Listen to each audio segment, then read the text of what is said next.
the only ranked matchup is Sunday night, and that's where we're starting our game of the week. Number 5 LSU against number 8 Florida State. Sunday night, 6:30 p.m. Central Time on ABC. LSU is a 2.5-point favorite when we wrote up this script. Now, by the time you're listening to this on Thursday morning, it's a good possibility that that line might have moved just a tick closer in Florida State's favor. As I mentioned in the intro, LSU is down a couple of former 5-stars in Mason Smith, their defensive tackle. Running back John Emery was also announced that he will be missing that game at the time of recording. It's an unknown reason. Brian Kelly just announced that. Guys, I've been talking all off season long that I'm high on Florida State. You can see in my nameplate if you're watching on YouTube. I'm high on Knowles coin right now. I've been taking LSU to win this game because it's felt like the ball inevitably has to bounce the Tigers' way, right? After last year, the craziness, the blocked extra point, FSU nearly blowing a 2-score lead, it felt like LSU would return the favor. But despite those predictions, you lose a couple of 5-stars, including the bread and butter of your run defense. And I can't keep saying, well, it feels like LSU is going to win this game. So, guys, when I look at it, I've got Florida State plus the line here, and I'm taking Florida State to win this outright. The biggest question outside of Mason Smith to me for LSU is what's their secondary going to look like? They have a couple of transfers that are coming in. Florida State does as well for their wide receiver core, but I'm much more confident that Jordan Travis, who's my pick to win the Heisman this season, will be able to distribute the football, make LSU hurt down the field against new starters than I am on the other side, LSU being able to hurt Florida State. So despite all my offseason predictions, I've actually had to flip the script today in light of the recent news. I'm taking the Noles to win this outright. Yeah, there's a lot of alarm bells going off if you are backing LSU in this game, right? You mentioned the suspensions, Mitch.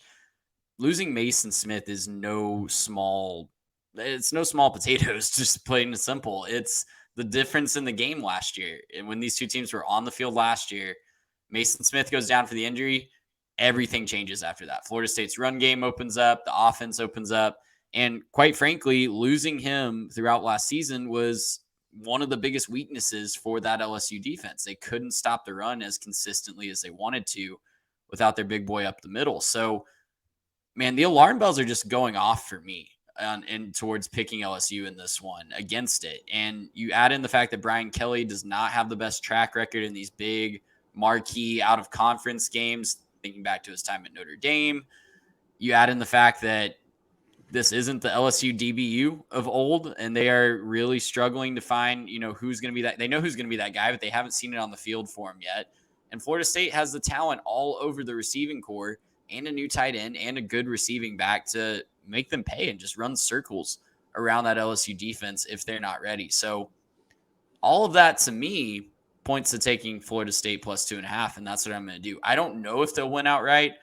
You remember last year, this was one of the most bonkers college football games of the entire year, coming down to a blocked extra point and just a back and forth game that was really, really fun to watch. So I don't know. I don't know if Florida State wins this one outright, but I'm confident enough to take them plus the number. And I think they have a really, really good chance to win this one outright too. LSU is not going to just roll over with these losses, right? It's going to be a tough, grinded out game.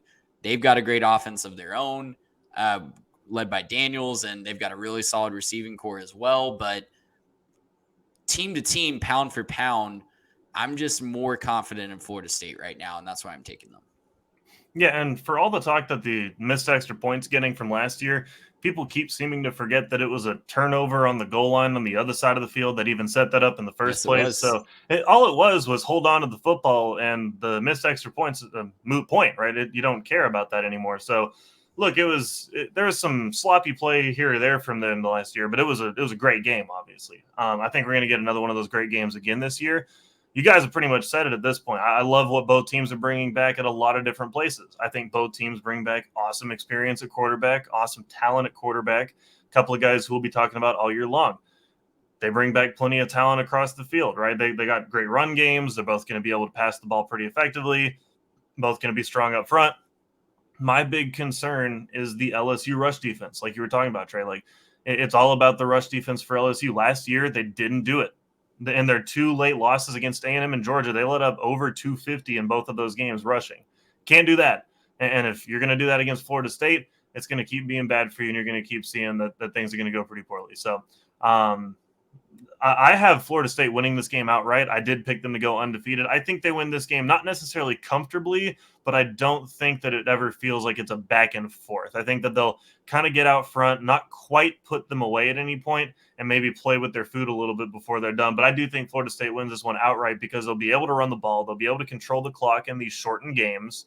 And, they're going to be able to kind of have their way there, set up the play action, do a lot down the field, maybe hit them over the top with the inexperienced secondary. I just don't think the consistency is there for LSU right now on the defensive side. Now, again, I could be totally wrong. Everything could mesh just fine. But with players out and new faces and everything else, I'll take the experience and the stuff coming back more than I'll take the variables with LSU. Play this game in October, play this game in November. Maybe it goes LSU's way. Week 1, give me Florida State. The counterpoint for LSU, Tiger fans might be saying, hey, we hear you. Obviously, Jordan Travis is a threat through the air, but he's got to have time to pass. And LSU did get to the quarterback at a pretty good clip last year. Harold Perkins obviously coming off the edge. They add Omar Spates in the linebacking core as well. It's not maybe an NFL defensive line like we've seen, Georgia or Alabama roll out there, but LSU's defensive line will be really solid. I just happen to believe Florida State's offensive line is good enough to give Travis the couple extra moments to throw that football down the field. Florida State's should have a decent balance as well. They're going to be able to run the football. So I think, like I said, I think it just keeps stacking up in favor of FSU. Gracious, how about that?